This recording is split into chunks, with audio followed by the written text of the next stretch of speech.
What is going on, RotoGrinders? Welcome back to the NFL Pick 6 show, double digits, week 10. Usual suspects, Rich Hribar, you know him from Sharp Football Analysis, as well as John Daigle from NBC Sports. John, I was actually listening to your one of your shows pre-show today.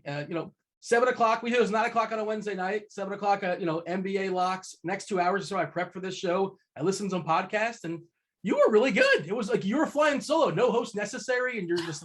It was season long stuff. That's not my wheelhouse. We focus on DFS, but of course there was a Venn diagram. There's a crossover, but yeah, tell the people about that show. I thought it was you just fire off a bunch of questions. You just keep on answering chat questions. I was about to say, I've been doing a show with you for a year and a half, and you said I'm really good now. Well, thanks for tuning in, Dean. Just now. I appreciate you seeing that. I don't care. Go ahead. No. Thanks for listening. It's just a good football show. iTunes, Spotify. Also, the NBC Sports Edge YouTube page, where we just started, Kyle Dvorak and myself, on Sunday night. It's there every Monday morning now, a tournament recap show, just like 10 to 15 minutes where we go over our lineups and the winning tournament lineups. Most of the stuff we talk about here because, this is where we start our process, all three of us, and we build lineups from here. And, Browns Bengals last week did get nearly 10 points over the over. Turns out the Bengals only contributed to that with turnovers, but nonetheless, it did hit over. So halfway there. It doesn't pay the bills to get halfway there, but halfway there. You know who else scored a touchdown was we did mention him on the show. We think not complimentary, but in a complimentary way. Donovan Peoples-Jones did catch a touchdown. So I think he's hitting every week except the one you talked about him.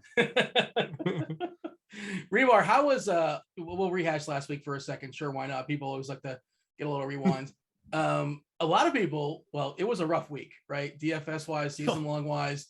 A lot of the stuff that may have been predictable didn't really happen. Thankfully, Yahoo saved my week. I did pretty well in that Yahoo contest. It was a positive week. Yeah, but do you have any thoughts as far as week 9? Is this a forward-looking show? We're just gonna look past it, or what do we get out of it? I got nothing out of it. I got $0 out of week 9. Absolutely nothing in return. It was an absolute disaster. My 3 core quarterbacks were Joe Burrow, Josh Allen, and I'm trying to think who was my last core guy that tanked. It was a terrible player. Unless it was Patrick Mahomes. It was Patrick Mahomes. Yeah, it was Patrick Mahomes. Those are my 3 core quarterbacks, and I built stacks on those guys, and it was terrible. Like Nick Chubb got there, and some of the Burrow stacks. That was cool. That's it, man. It was a nightmare. I did so poorly that I late swapped from Tyreek Hill to Brandon Ayuk in the afternoon, and it didn't matter at all. It just moved me up like 50 spots. Those 50 spots did not help. That's how poorly my lineups did. That was a really sharp move, though. And by the way, I just realized I rewound that in my head. I did not mean to sound condescending at all. That was not my intent, the way I phrased that. I wasn't shocked. Oh, my God, Daigle's actually pretty good. It felt good to late swap to Ayuk, but again, feeling good does not pay the bills. So even the late swap did not matter despite doing so. We don't have to mess with Patrick Mahomes this week. Thank God. Thank God. Sure. Like we're so tired of the Chiefs, right? And Tyreek, all of them. Do we have any thoughts? Any thoughts, or just we want to just go move past it? We'll just save it. Let's save it for other shows.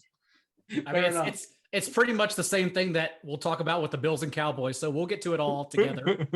Yeah, like all the teams just like Freaky Friday or something like that. The Jags are all of a sudden good, at least for a week. Yeah. So how this show works, if you guys are just tuning in, for the first time, week 10, where y'all been? How this works. We don't really focus on, the teams on a bye. We're not talking about Chicago or Cincinnati or the Giants or the Texans. Thursday Night Football, Baltimore and Miami. This is a main slate show. So we're not talking about Kansas City and Vegas or the Rams or San Francisco. The 11 games in the main slate. Of those 11 games, we focus on three main games, the 3 premier games, 3 games from a DFS perspective from all potential angles. Then we run it back and talk about our favorite players at each position that are not involved in those 3 games. Batting first as far as the games. This is the feature game of the week, I think. Biggest total on the board, Atlanta at Dallas. Dallas is a 9.5 point favorite. 54.5 is the total. Daigle, you picked these games. This is our leadoff hitter, and like you kind of had to pick this game, right? It had to crack the board.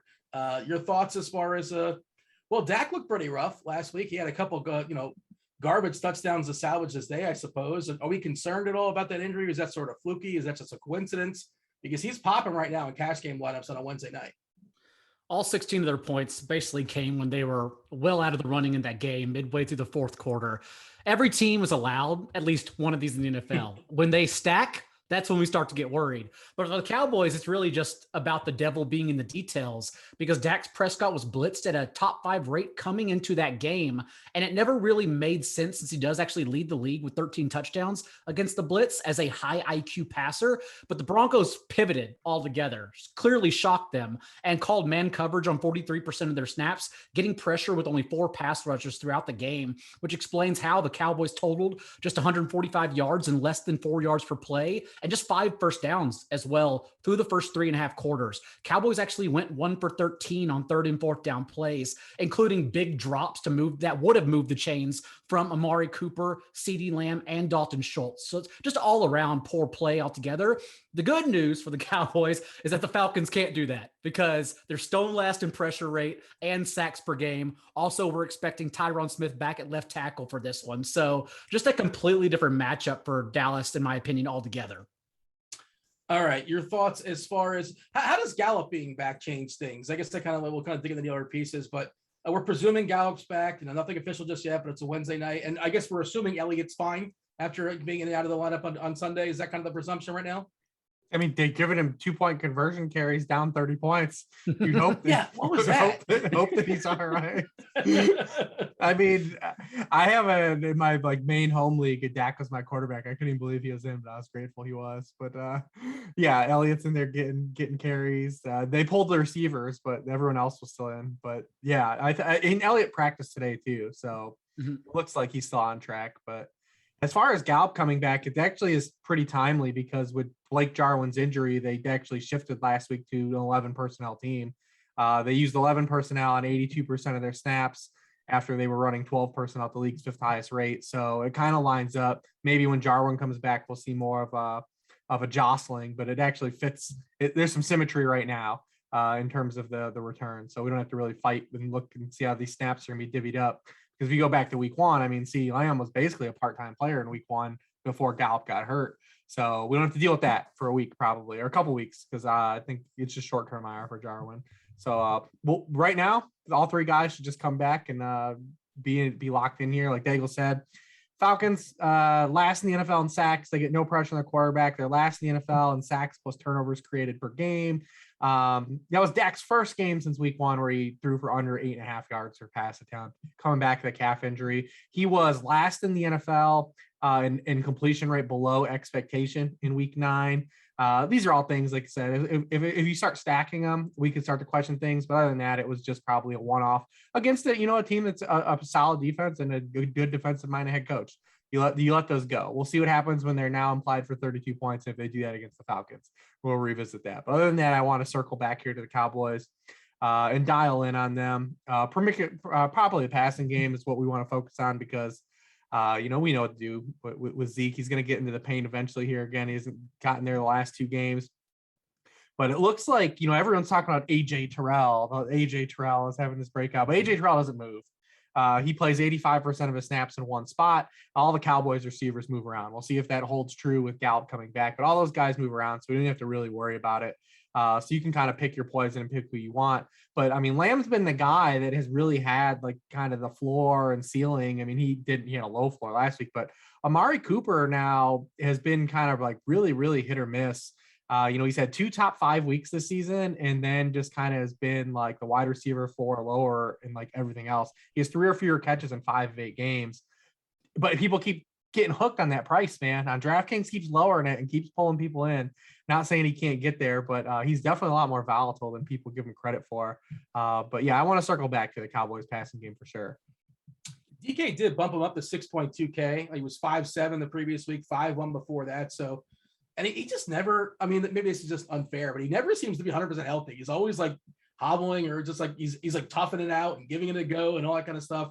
But yeah, it's really hard to avoid this offense when they a 31-32 team total, looking at against Atlanta, who's both bad versus the pass, bad versus the run. Dealer's choice, however Dallas wants to score, they should be able to score whichever way they choose. Do you have a preference here, Daigle? Who do you want to start with? You want to start with one of the receivers? You want to start with Zeke? Ideally, you get one big piece. You get one of the big receivers, you get Zeke. Who do you want? Well, Zeke was chalk at the same price on DraftKings as he is this week. He didn't budge at 7K. And that is fresh off a season high 72% of backfield touches now as well. I would imagine his ownership dips at least a little bit in this game. So I think he's fairly interesting as well. I think if you want to run an onslaught, because it's actually fairly cheap on DraftKings too, since they're not moving Zeke and Cooper's salaries, or like Rich said, and in the case of Cooper, moving it down. So yeah, I would probably start with the double stack here. CeeDee Lamb in particular, since he is the one still touting the higher target share weekly and not being boomer bust like Cooper.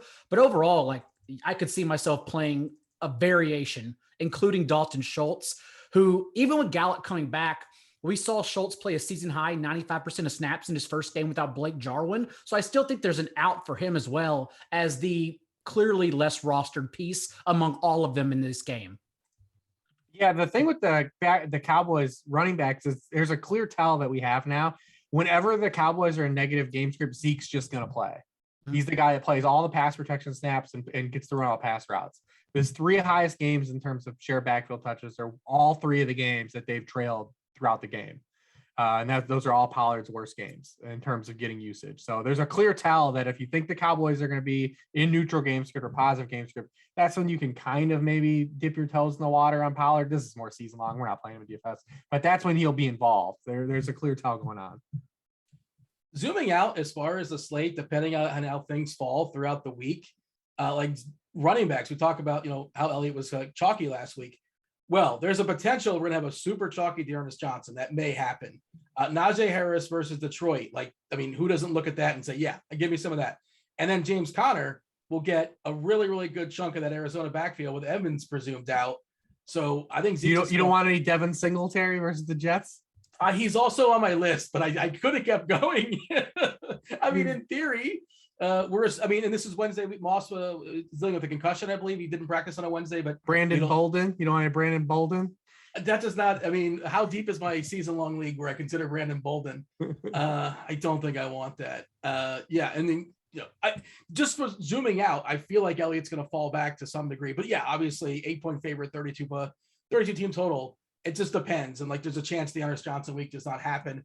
Also worth noting, I have to pull this up. Derek Carty's the blitz, the game level factors. This game is projected to have the most plays played the entire weekend, 133.2. It's interesting because we're going to talk about the game that's projected to have the least amount of passes plays as well, which is kind of sort of somewhat surprising, but not really when you look at their pace of play. The Falcons are playing too. They're also playing. They are playing in this game. And here's the interesting thing is the run back for the Falcons, I think the obvious one at least is Kyle Pitts, because a couple of reasons. His price has come down a little bit, but so the main slate is without the four best tight ends on if you have the Thursday through Monday slate. George Kittle, no. Darren Waller, not available. Travis Kelce, not available. Mark Andrews playing Thursday night. So Kyle Pitts, he gets elevated to number one. Daigle, he's, FanDuel tight end, usually not that hard to pay up for one of the better tight ends. He's not full-fledged 7-8K. I think he's 6'8" over there. I have this written down. Yeah, 6'9", 5'8" on DK. Usually you punt on DK, and it kind of depends how things open up later in the week. Daigle, how much are we prioritizing Pitts as a run back? If not Pitts, who is the run back? Is it Cordero?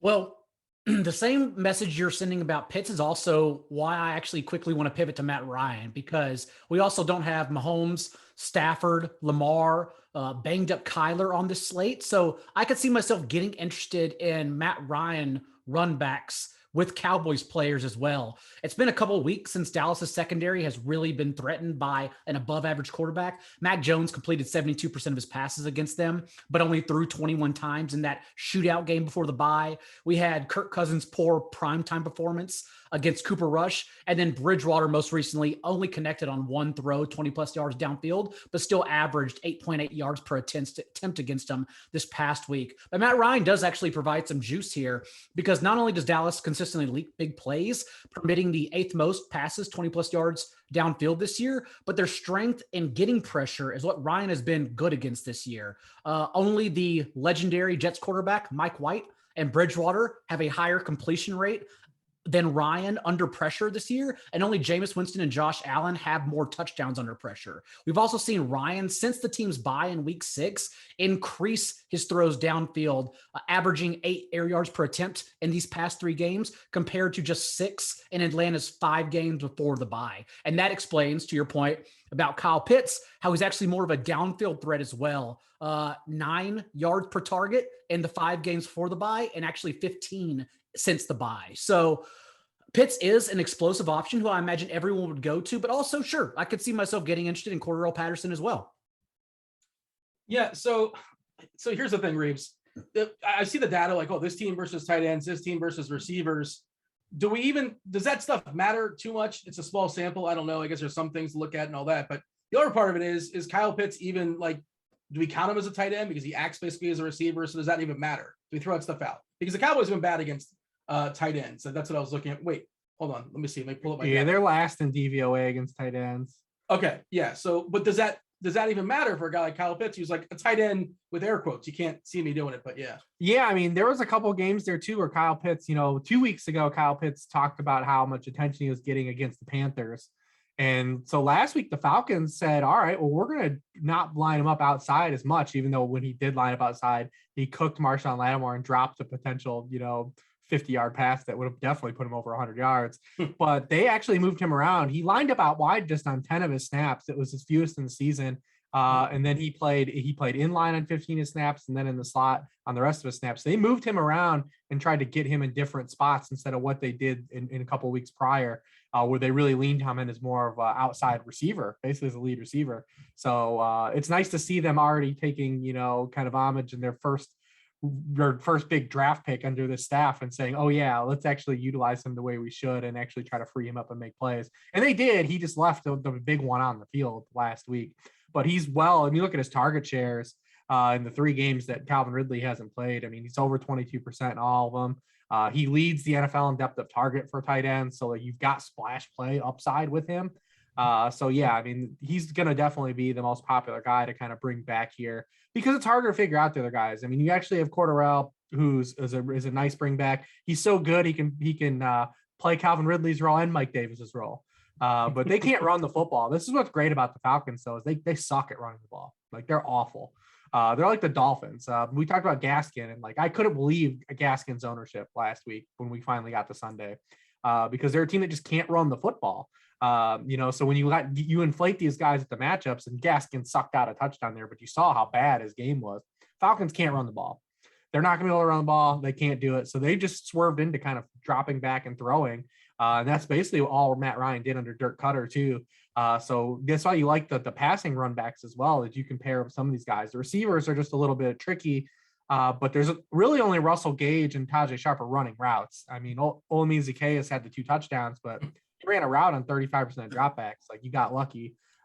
Someone played him. I saw like Scott Barrett sent a tweet out, like someone actually played him. So that dude deserves whatever he got from that. But I hope he won all the money or accidentally clicked. Maybe he just picked him because his name is cool. It's like, yeah, I'm going to pick that dude. But yeah, someone played him. I saw that. 3 targets, 3 catches, 2 touchdowns. I mean, we're not chasing that, are we, Daigle? I assume we're not chasing it. No, and like Rich said, Sharp and Gage have mirrored one another in routes the past 2 games, literally running the exact amount without Calvin Ridley. But they've also had whack-a-mole outings where Gage hit last week, but Sharp hit the week prior. So you're pretty much on your own. Like, good luck picking one if you want to go down that lane. We got anything else in this game, or are we moving on? Don't play Mike Davis. Yeah, I did that a couple times earlier in the season. I think I'm like maybe week 5, I was like, you know what? I went on a whole rant about I'm not playing Mike Davis anymore, and I've stuck to that. I'm proud of myself. I've broken some of my rules sometimes, but yeah, there you go. I think there are really 3 rules. It is don't play Mike Davis, don't play Evan Ingram, play Cooper Kupp. That's all you got to do to win the DFS this year. I did play some Gaskin last week though. I'm in a box of shame. Well, that you said, because you just asked about like those kind of stats matter, and that's all everyone started with Gaskin, right? Like people are like, yeah, Houston's terrible against the run. Miami's finally favored. Like, we'll just play Gaskin. But like Miami it's like their offensive line is just garbage. Like it doesn't even matter. That's why Booker was such a good pivot, especially on FanDuel over Gaskin. Mm-hmm. It doesn't help whenever he gets hit backwards to lose the 100-yard bonus and then gets injured on that play as well, and you're stuck with 99 yards on DK. Other than that, it was great. I think he was on my best DraftKings team, actually. So yeah, that was kind of a bummer for sure.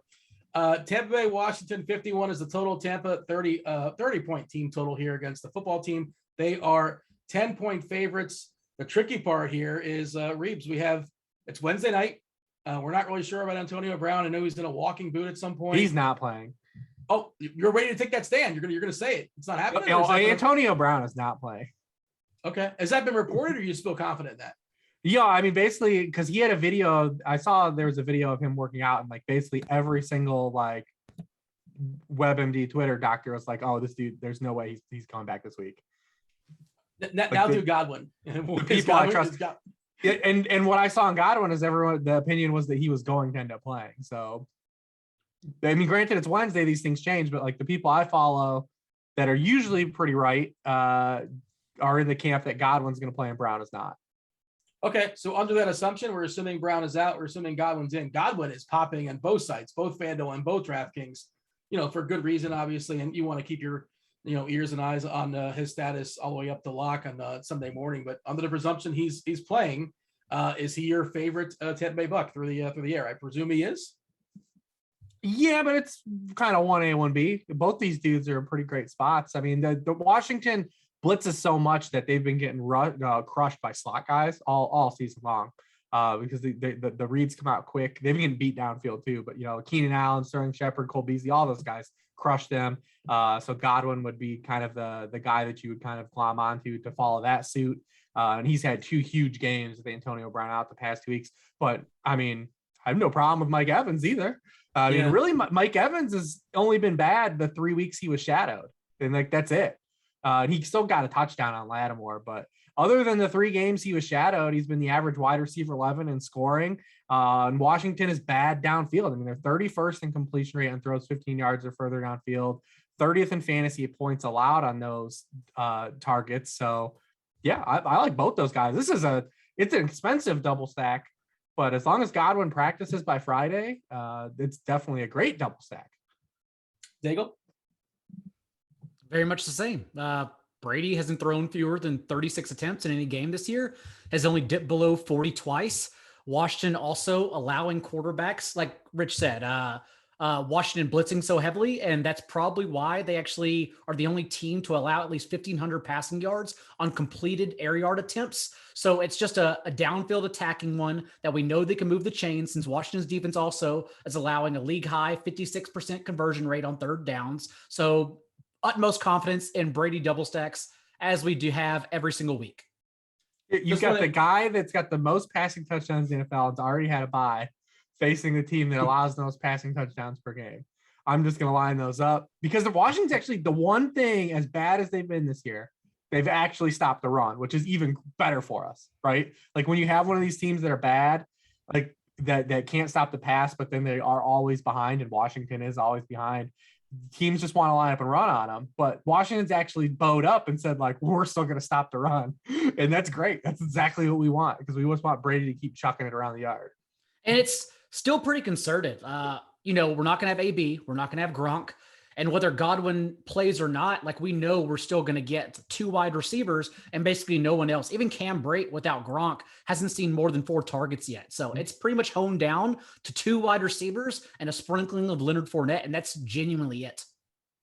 Yeah, and you got greedy Gus, Tom Brady, who, if you want to buy the narratives and all that, like, he's trying to rack up as many touchdowns as possible to get that MVP, and they're still chucking that, Mortal Kombat style, finish them, fatality. They're up by 17 with the 3 minutes left to go in the game, and he's like, give me one more touchdown. Why not? Sure. I presume he's going to be the MVP. He's certainly at the forefront of that right now. And you guys mentioned it just to kind of put your stuff in the DFS thing. On FanDuel, no team allows more fantasy points to quarterbacks than Washington. They allow the second most fantasy points to wide receivers. So that all sort of adds up. There's Fournette sitting right there. I know it doesn't make sense. Everything was just kind of laid out there, but of course, variance, goofy stuff. You can't predict things. Remember last week? How do we feel about Fournette? Maybe siphoning a couple touchdowns.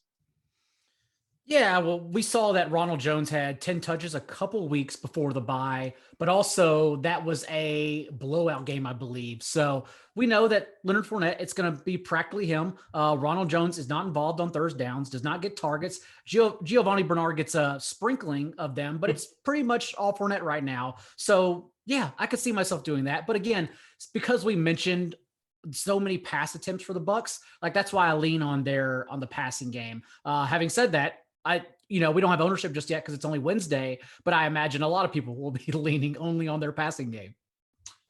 What do you have for me as far as Washington when it comes to bringbacks? McLaurin, I think, was still a DMP. I'm not sure if that was a standard rest day. Like, on a Wednesday, we'll see. Like, he's been dinged up. He feels like a really good bringback versus a Tampa Bay team that's, they can yield some passes. And they also, they stop the run, and they're probably going to be playing from behind. McKissick, I suppose, if you want to get a little bit cute, I don't hate that, especially on DK, where you can compile those receptions. Who's popping for you there, Daigle, as far as Washington as a potential bringback? Well, the targets only go to three places. It's like poor man's Bucks. McLaurin, like you said, who's accounted for 47% of their wide receiver targets this year, as everyone else has just been in and out of the lineup all year long.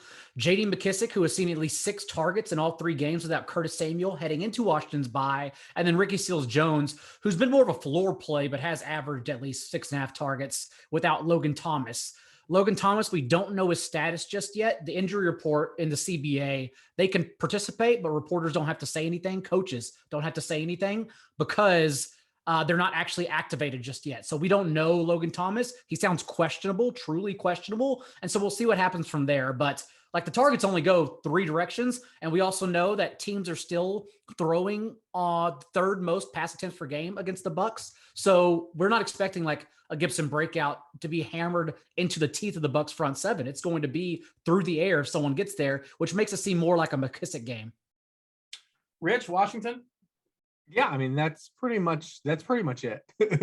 I mean, yeah, it is. I mean, listen, McLaurin's like your upside run back, and you can get caught holding the bag, and then McKissick is probably the guy that's a little safer. And this leverage and all these running backs. There's gonna be 1,000 running back plays this weekend already, and it's only Wednesday, and we'll probably, who knows, knock on it, we'll probably get a couple more. The way all these things, every Friday has been just an absolute nightmare in terms of guys being out. Yeah, wait till Alvin Kamara's out too. So yeah, those are 3 guys. A beat speculated on that. They basically said pick up Melvin Ingram, Mark Ingram in your season long league. And is that just one beat writer, or he did miss practice, I believe, as well too, right? Is that seems like it's going to be a day-to-day thing, but we are worried.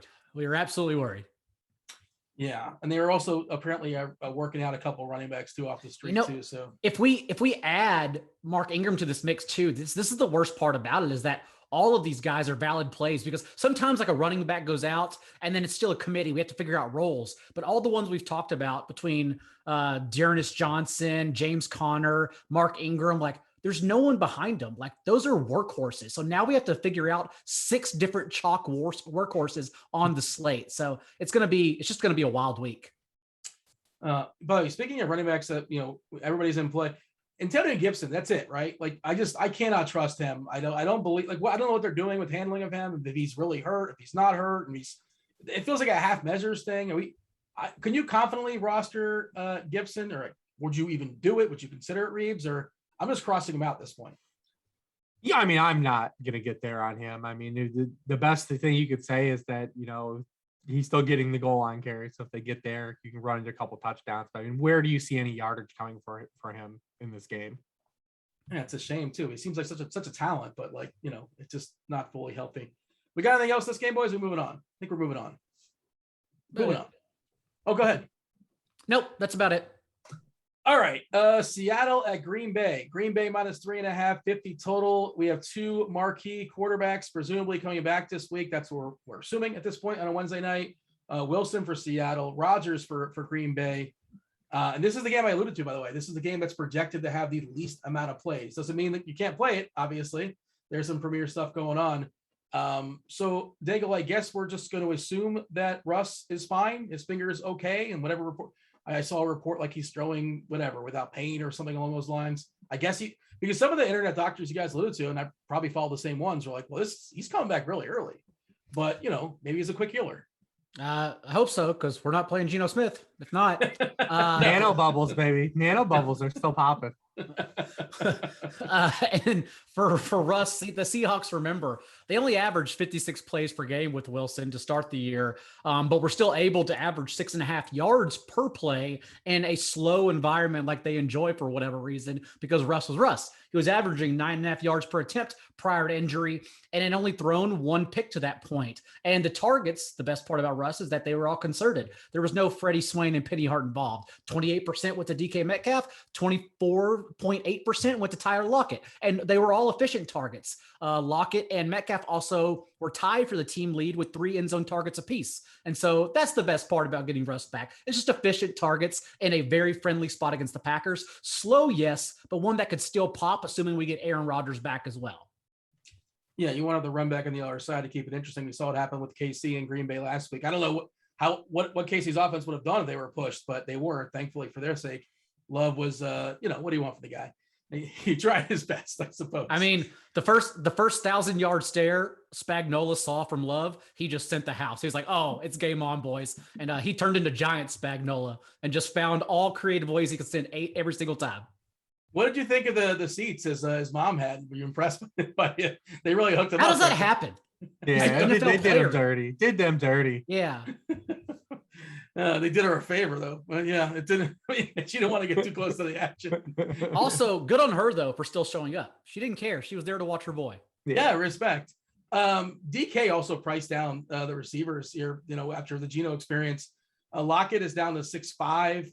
We have DK Metcalf down to 6'8", making pretty appealing. Jumping at Reeves, as far as your thoughts on Seattle, and I assume it's all about Russ cooking in theory, but you never know because Pete Carroll's still the coach and maybe he wants to run the ball, but the worst. Yeah, I mean, prior to Russ's injury, I mean, he was leading the NFL in fantasy passing points per pass attempt, but just 12th in overall passing points per game because he was throwing the ball just 27 times per game.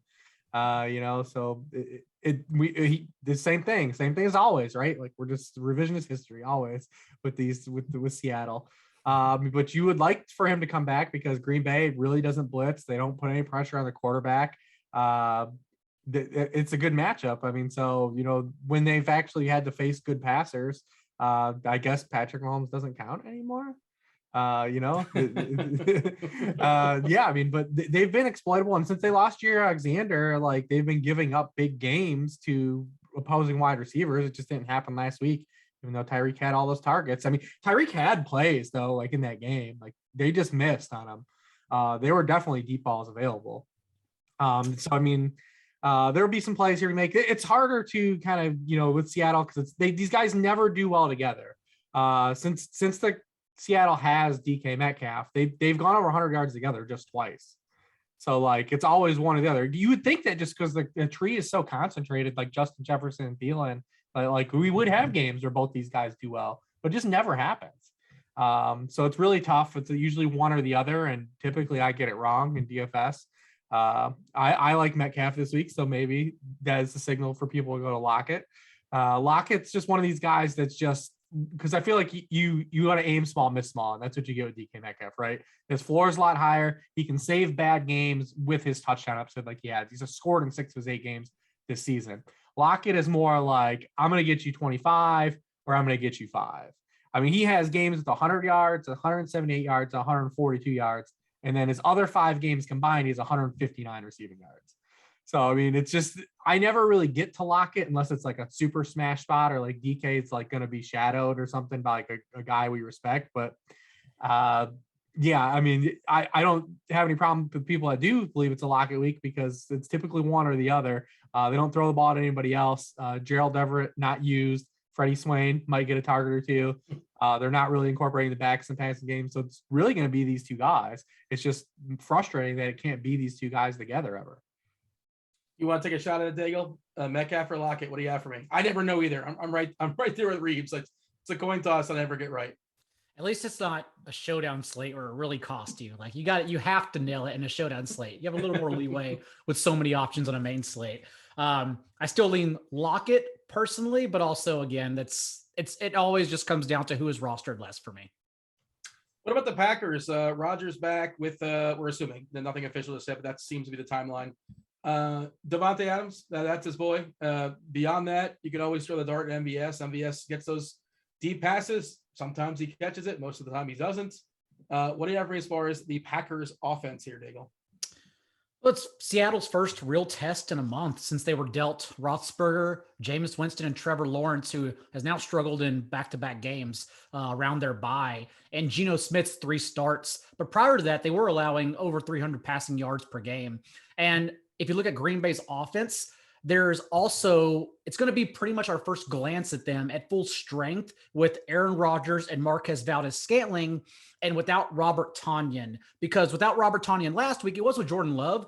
So maybe they changed this, but they just used Mercedes Lewis as a pass blocker. He stayed in for as many pass blocking snaps as he did routes run against the Chiefs. So there's an unknown ceiling with Rodgers, since the Packers could just choose to utilize more 3 and 4 wide receiver sets, since they do have all the receivers available now, rather than plugging someone in to run routes like Tonyan did as a receiving tight end. So a little bit of a ceiling that, we may want to get ahead of against a poor Seattle defense. Is there any narratives out there as far as like anybody Rodgers? You think I'm just always trying to think of this kind of stuff, especially quarterbacks have the ball and they want to stick it to whoever to get like their 4 or 5 touchdowns. Like Brady, I made up a narrative, or it's just like it's business as usual. What do you think, Reeves, as far as the Packers offense? It's tough. I mean, I don't know how sick he was, and how he's going to bounce back. Yeah, it's treated everybody differently. He was actually sick. He talked about being sick, so. Is stamina going to be a problem? He can't come back until Saturday.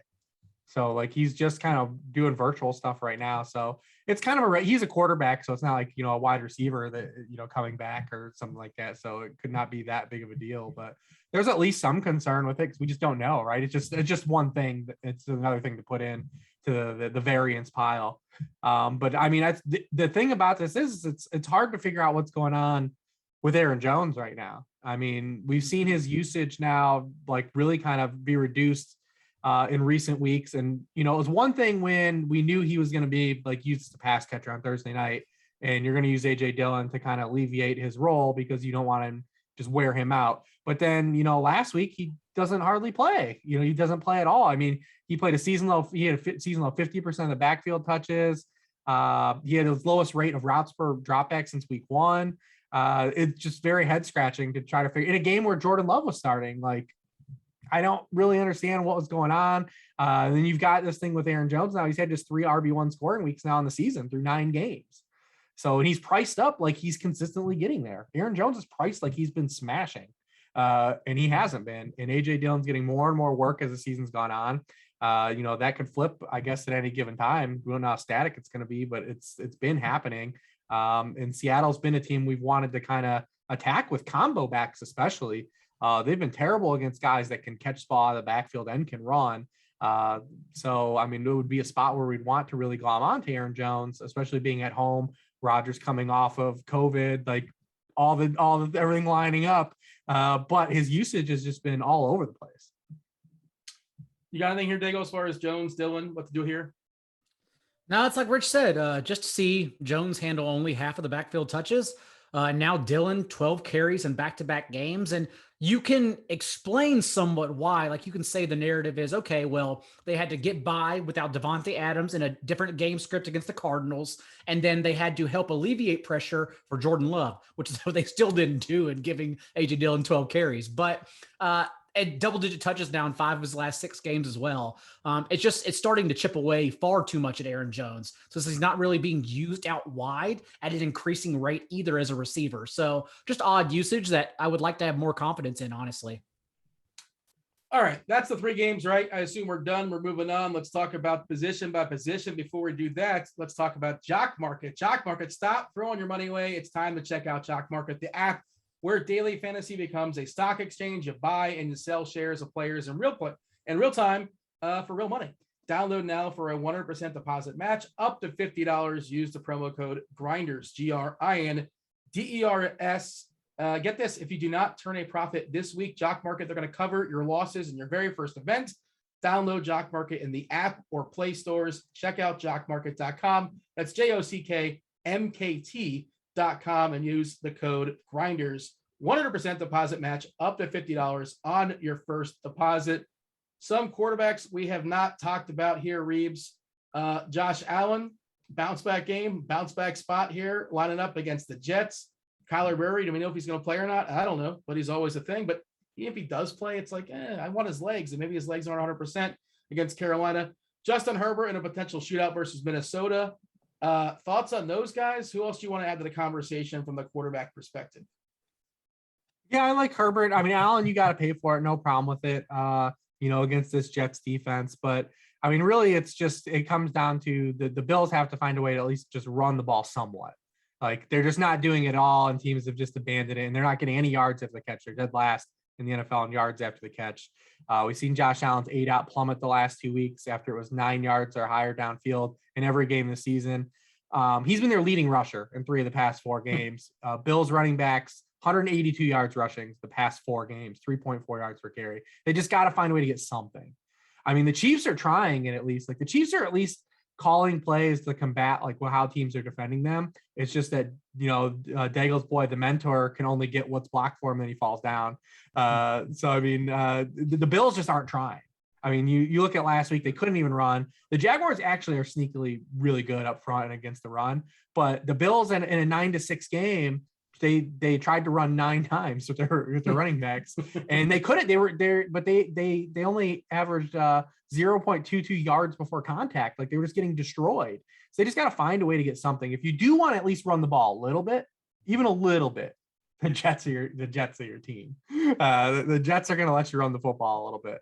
So at least maybe they'll get something going. I mean, I don't know if I'll end up getting to Devin Singletary because it's Devin Singletary, but if he's gonna, he does catch the ball a little bit. So, if he can somehow get himself to 18 or so touches, he's in play again too. So I think a lot of people won't want to really click him when they can just go down to like the Ernest or, maybe play a Mark Ingram or some of the other guys we talked about in that area. But yeah, I mean, we still are coming off of before last week though. Josh Allen had 3 straight games where he's a top 5 fantasy scoring quarterback. So let's see if it starts to snowball. And if they can't counterpunch here, I do have some faith in Daigle. They just got to run it enough, a little bit, make teams just don't be so one-dimensional. Daigle, what do you have as far as the guys we threw out there? Allen, of course, Herbert, Wentz. Who else do we add to the conversation? Whenever your running backs are the mentor and the mentor, that's not a good sign for success rate. I also like Kirk Cousins as the pivot, not only off Dalvin Cook, but off Justin Herbert as well. Cousins has been awesome on throws 20+ yards downfield this year. It's basically a coin toss whether those balls are completed or not whenever he launches them deep. The only issue, of course, is that he does not launch them deep because they don't let him.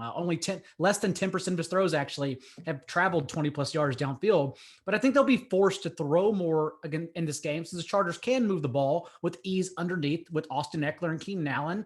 And if that is the case, it's a good spot for Cousins since the Chargers look like they'll also be without their 2 starting cornerbacks again. Jalen Hurts could have even had a better week last week. He was the QB 11 overall, but of course it's Jalen Hurts, and he missed a wide open Dallas Goedert and wide open Devonta Smith in the back of the end zone. So a little bit of a sneaky spot, even though the Chargers have been fairly good, the best actually against passes 20+ yards downfield this year. And yeah, that's about it for me. I don't think I'll get on Carson Wentz, even though it is a good argument. I think Jonathan Taylor genuinely is just underpriced. Like, he should be, Derrick Henry, he should be like 92, 95. And so the fact he's not yet, it still seems pretty cheap for Jonathan Taylor, honestly, especially if they're going to continue healthy scratching Marlon Mack. It's interesting. You mentioned Hurts, and I was going to ask, I feel like he's been in my player pool every single week. And this is the first week where I'm considering, and it's early, it's Wednesday. I'm like, maybe I don't need Hurts. And like, part of it is because he's just been bad. Like you said, like, he's just been bad. It's really hard to just assume he's just going to get there in the fourth quarter. Like, he bailed out on a couple of runs, and yeah, he can move, he can run, but the floor it's is also so low. Nick Sirianni doesn't understand. You put the AC at like 60 or 61. He puts it on 73 or 48. And so it's just always the complete opposite end of the spectrum. To have 17 pass attempts, like, I understand that's what you wanted to do against the Chargers, but even 17 pass attempts is still pretty wild when you should just put the ball in Jalen Hurts' hands more and figure out more creative ways to do so rather than just asking him to be a downfield passer. So it's also Nick Sirianni's fault. Well, you bring up a good point here. The AC, I'm curious. I have two questions. One, what is the optimal AC temperature? Two, does Silva agree? He has it. I don't touch it. I think he puts it at 59 or 60 every What? night. But I will say there was one point in the winter last year where we both had shows like in the winter last year, and the battery went out and it controls the temperature. Maybe this is my Silva story of the week.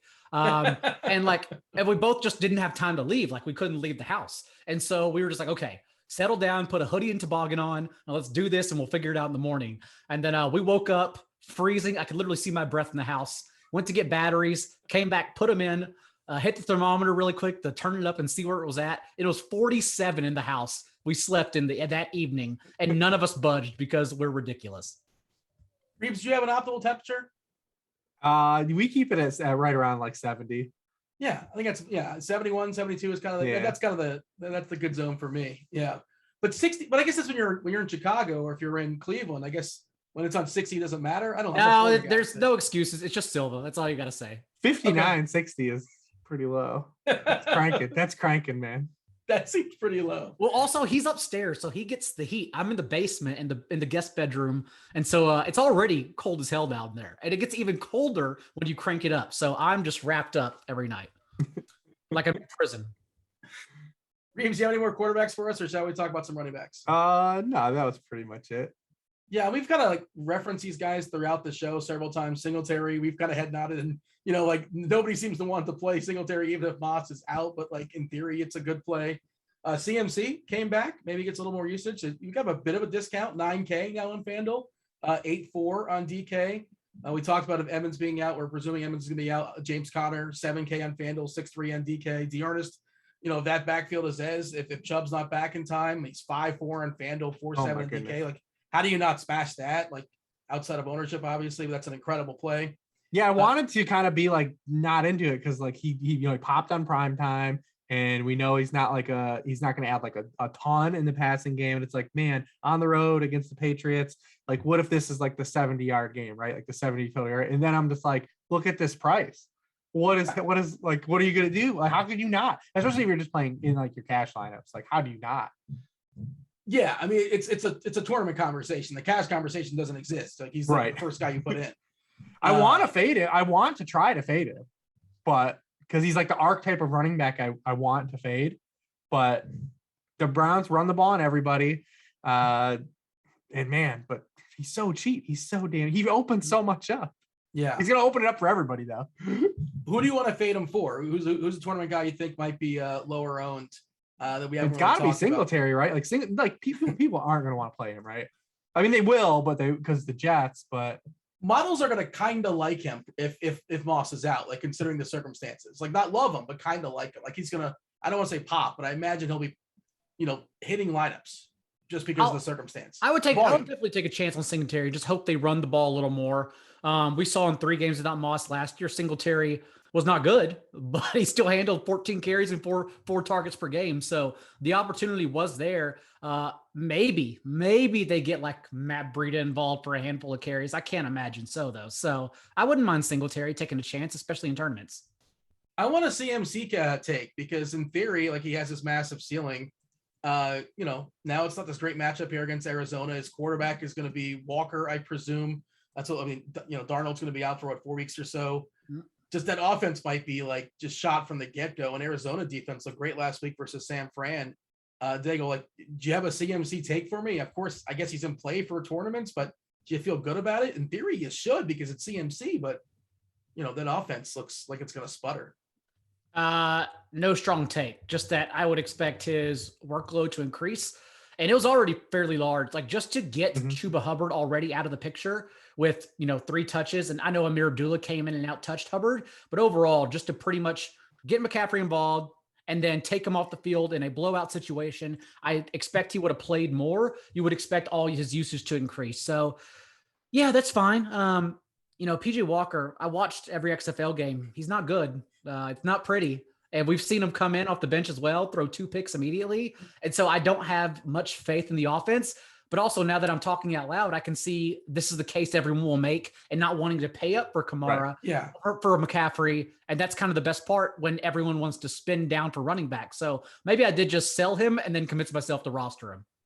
Maybe they manufacture a bunch of screens for him as well. But by the way, did you watch every Walker XFL game or every XFL game? I was an XFL guy, even though I will tell you, I'm not a tribalist. I will tell you the AAF, which I also watched every game, all 5, all season long, were much better. There was actually good players there, unlike the XFL. Did not have good players except for Donald Parham. Well, Dearness Johnson was one of them, right? Wasn't he in one of those leagues? He was in both. He was actually in both. Okay, there you go. Yeah, shout out. I saw like was it like a DM? He was like DMing every single team, like give me a tryout, like just a cool story. And now it's like this guy's. You had Reeser Island in AAF. Keith Reeser was the number 1 cornerback. You had Trent Richardson leading the league in carries, but also averaging less than 3 yards per carry. It was a really exciting league. And then we even got Johnny Manziel for a couple of games. I feel like Trent Richardson's probably only like 29, and I feel like he's like 40 in my head. How old is Trent Richardson? If he's as good as he was in the AAF, then we're not going to see him for a while anyways. Did you have a take for me, Reeves, on CMC early in the week? Hypothetically, let's say he's like 10% owned, just for fun. Yeah, I mean, it's worth exploring. The touches were there, and the usage in the backfield was there too. I mean, he had 55 receiving yards, so like that's still there. They're another team that like they just can't run the football. They're really bad at running the football, and they've been or pass. Yes, and passing the football. At least maybe they just won't be the worst passing team. That's all. Like maybe just not having Darnold and like PJ Walker's gonna make it good, but just maybe just not being the worst at it will be okay. But yeah, I mean, you guys are right though. Like, there's nobody that wants to play Panthers players right now. Like the stink on the Panthers is so strong right now. Even McCaffrey, like it's even McCaffrey. Like I can't imagine he's gonna be popular. There's so many cheap running backs. Dalvin Cook's in like a super smash spot, assuming he's allowed to play, which it looks like he is. Najee Harris is in a super smash spot. Jonathan Taylor's been on fire. Yeah, I can't imagine like a lot of people are excited, even with a little bit of price reduction, of playing Christian McCaffrey on both sides. And Najee Harris versus Detroit. Like there's another one. But how are we going to figure this out? Good grief. I'm already stressing. There's literally 10 good plays at running back. You guys crushed the season long stuff. Is Jonathan Taylor currently like 1-1 next year? Is he the guy they're floating out there potentially? Well, Cooper Kupp. Wow. Yeah. Okay. Yeah, he's pretty good too. It turns out Cooper Kupp is good at football. Yeah, that's weird. I never in my brain you don't really think that, but yeah, I guess you can't draft a running back. That's what Twitter tells me. So I guess Reeves had Cooper Kupp ranked over Robert Woods this year, which I know like it doesn't seem like a strong take right now, but yeah. 9 weeks ago it was very rare to see it. It was like a coin toss, right? I feel like it was like a coin toss. Yeah, right? I had them jammed together in my tiers back to back, but I still had Robert Woods one spot over Kupp. I couldn't get there. And now Cooper Kupp, he's just Coopertron. He's like the best receiver in the world. Yeah, and why is he not in the main slate again? Because he's like the easiest plug and play. No, get him out of here. Yeah, get him out. Not do that. Get him out. I want him on the main slate. Get him out. No. Oh yeah. Well, but yeah, this is the first week though. I felt like so far through the 9 weeks of the season that it's been funner because like we haven't had like all these weeks, all these running backs, right? Like, and it's now we're back in like the mode of like 2019 and 2020, like we're almost in the jam them in, except for these guys aren't even expensive. So it's gonna be a fun week. We haven't solved anything on Wednesday, except for talk about how much we like all of them. But it's interesting to see how these things shake out because there are legitimately. I don't know how I'm gonna parse this down into terms like getting core guys, like because there are eight to 10 guys I like. Even for Dearnest, I've already bet the Browns on Monday. And so, I even like him in a favorable game script. So yeah, I don't know how I'm going to get off this. I don't know. Najee Harris, by the way, more expensive than CMC on FanDuel. He's 9. He should be. Yeah. Oh yeah, I know. I just think it's interesting. It's kind of worth.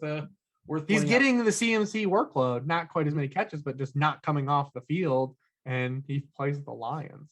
Well, there's a stench being next to Roethlisberger, but it's not nearly as smelly, I guess. And he's got a bad arm too, apparently. And shoulder.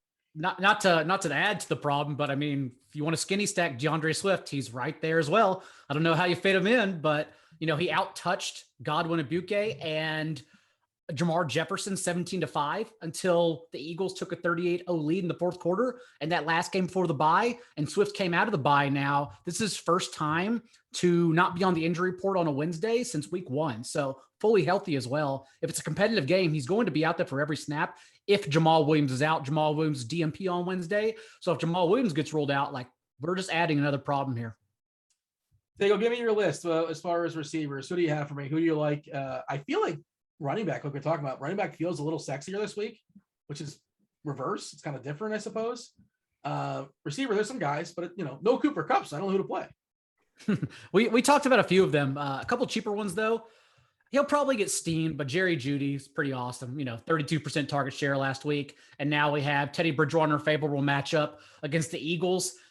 Jonathan Gannon, just two shell defense has been such a joke. 4 quarterbacks now since week 4 has eclipsed 80% completion rate against them by just dumping the ball off, including last week, Justin Herbert career high 84% completion rate. And we know Teddy Bridgewater has thrown 60% of his passes within 9 yards of the line of scrimmage. So the dump offs to Jerry Jeudy just make a lot of sense in this game. What you do with an Eagles run back is up to you. It's probably down. We'll talk about that in a second, but Jerry Jeudy's an awesome play. Jarvis Landry has seen at least a 25% target share in 3 games since he returned from injury.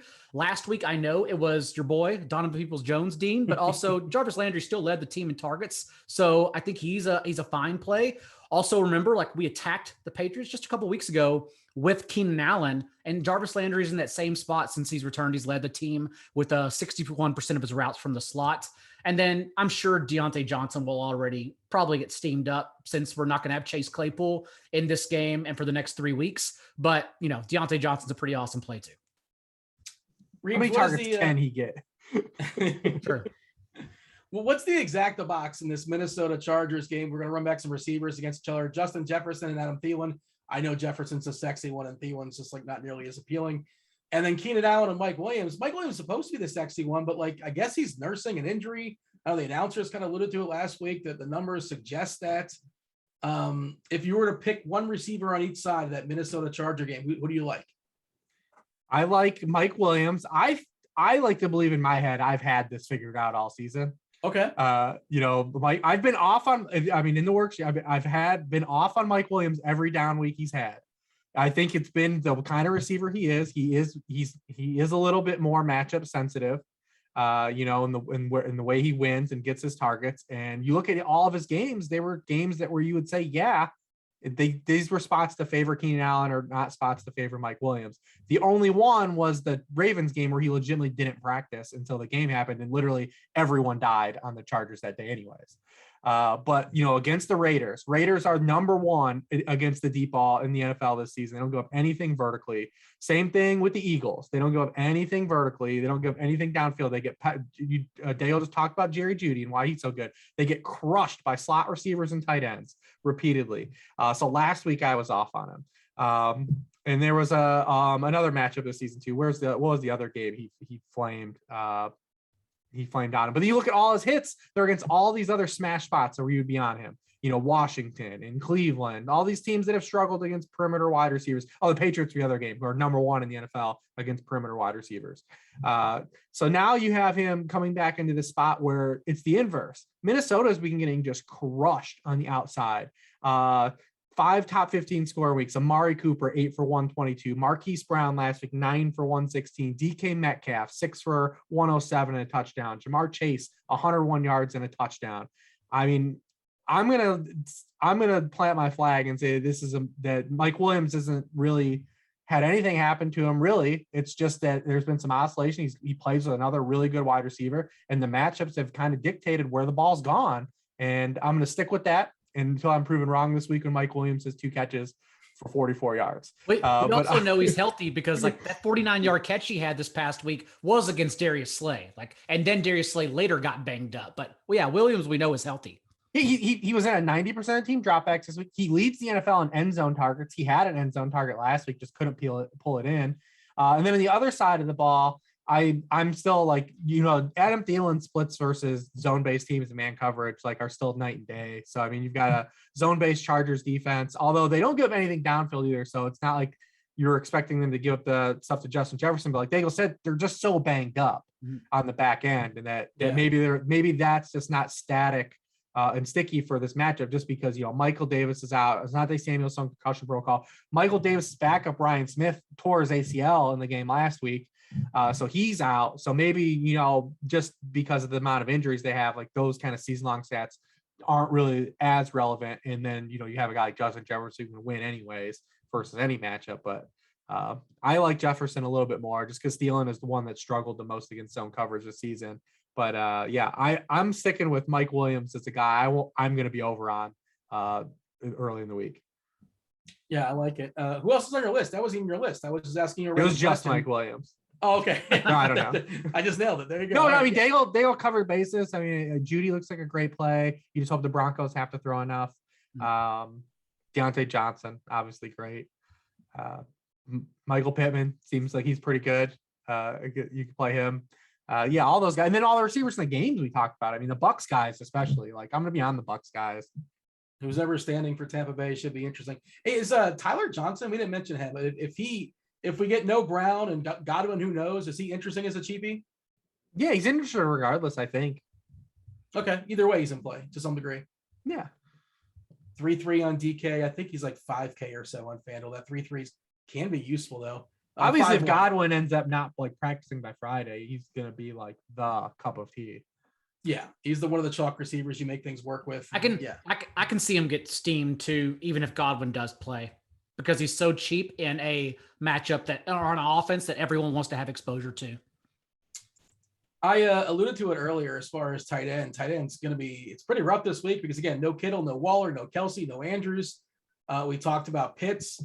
One of the guys, there's two guys popping, and the optimals I ran on Wednesday night, whatever that's worth. It was Pitts and back to Dan Arnold. Dan Arnold's 3.5K on DK, 5.1 on FanDuel. And I think he's been leading that team in targets for like the last 4 weeks or something like that. You guys know better than me, but I'm pretty sure he's been there.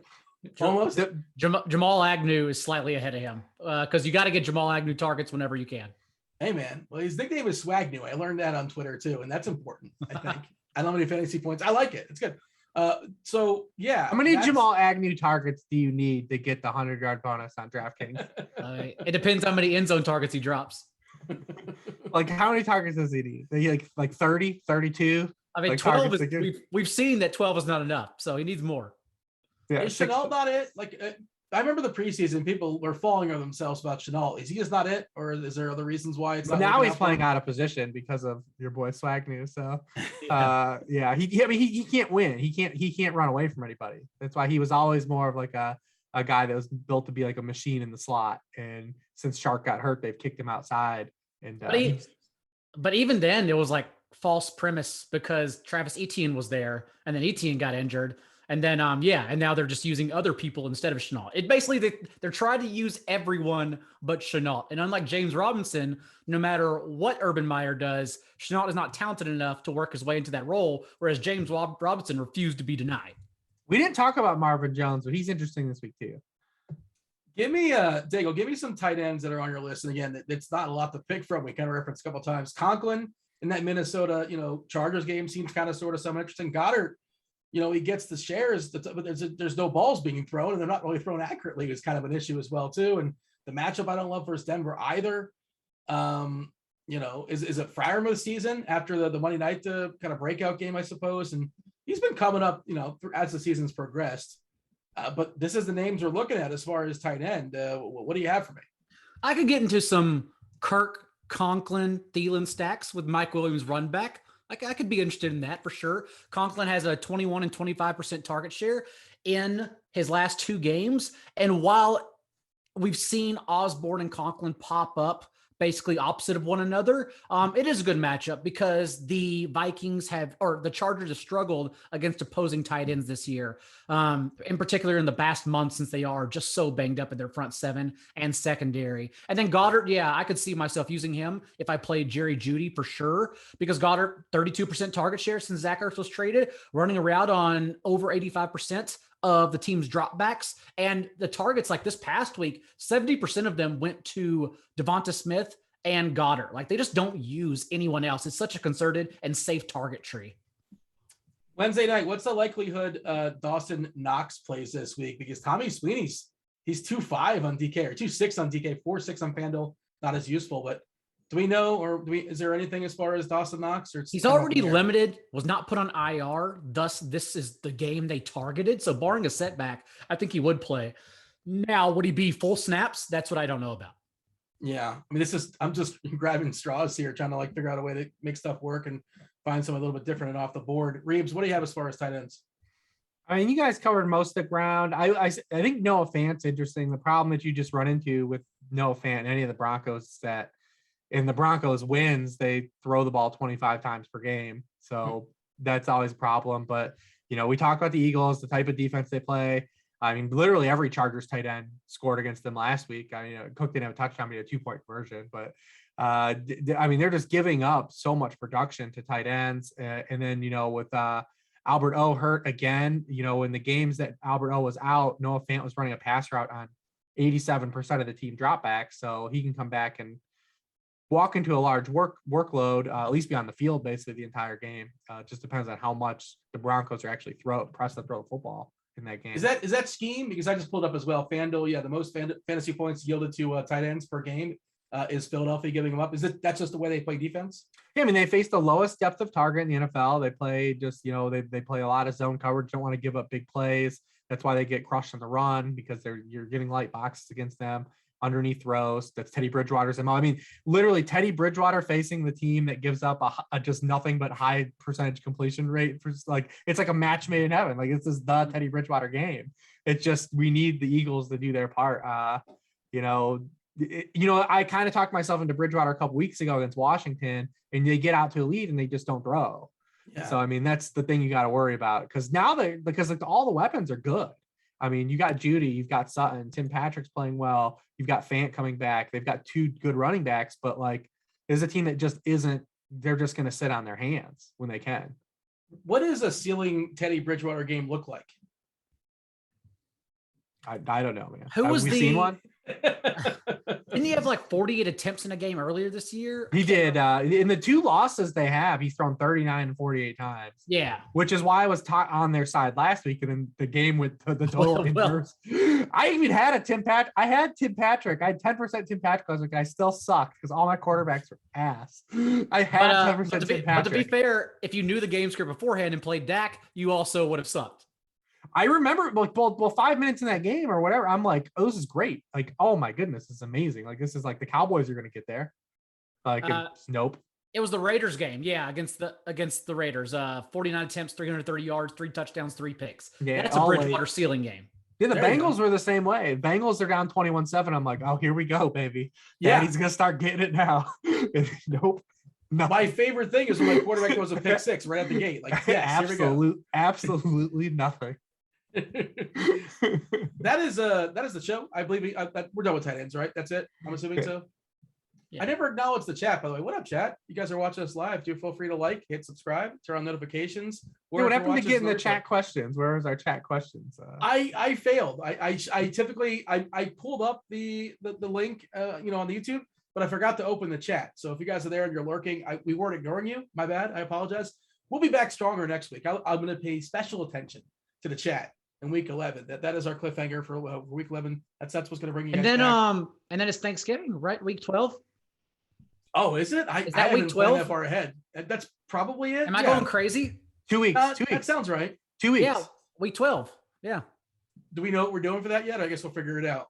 We usually show up, pretend like we know about the Sunday slate, and talk a lot about Thanksgiving. Every year. What are the Thanksgiving games this year? Aren't the Raiders on Thanksgiving? They're pretty hot.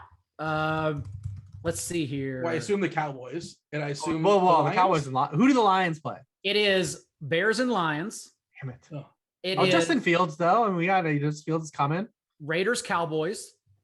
All right. And Bills in New Orleans.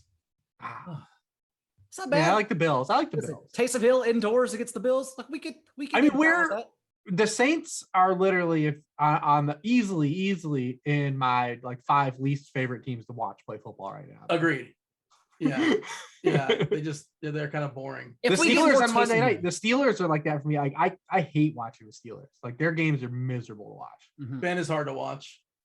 Because they're bad football teams, but like you're just like whatever. It's gonna be like kind of a fun shit show. But like the Steelers and the Saints, their style of football they play is just like their games are just they do nothing for me at all. I think we'll get Taysom Hill very soon.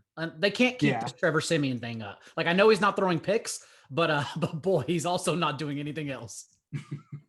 Do appreciate you guys listening. Before we step aside and get out of here, Rich Hribar, John Daigle. Rich, tell the people where they can find you, where they can find your content, follow you on Twitter, all that good stuff.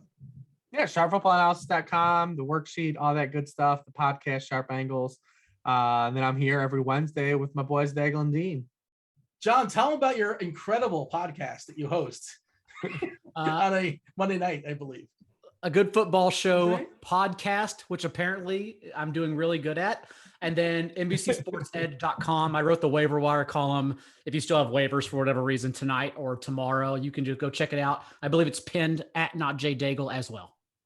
That's Rich Hribar. That's John Daigle. That is the table we set for you as far as week 10. 2 of the absolute best in the business. Always a pleasure doing this show for y'all. I'm Dean on behalf of RotoGrinders. That was the NFL Pick 6 Show week 10. We're out of here. Holler.